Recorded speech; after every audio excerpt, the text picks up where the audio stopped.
கோவில் திருவிழாவில் பங்கேற்ற யானை மற்றொரு யானையை குத்த ஓடியதால் பரபரப்பு ஏற்பட்டது. கேரள மாநிலம் எர்ணாகுளத்தில் அமைந்துள்ள சிவன் கோவிலில் நடைபெற்ற சிவாலய திருவிழாவில் பங்கேற்ற 3 யானைகளில் குருஜி சிவநாராயணன் என்ற யானை அருகில் இருந்த மற்றொரு யானையை கொம்பால் குத்த முற்பட்டது.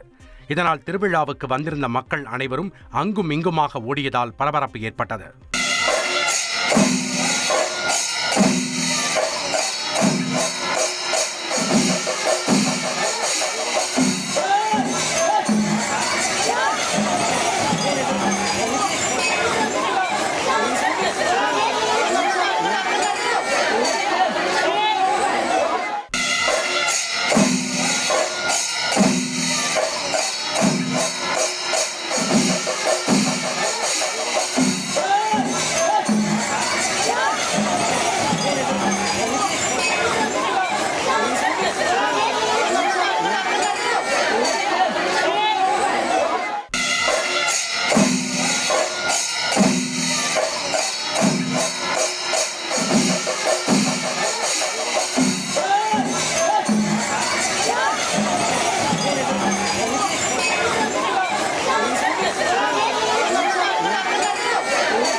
செய்திகளை உடனுக்குடன் தெரிந்து கொள்ள உடனே சப்ஸ்கிரைப் பண்ணுங்க.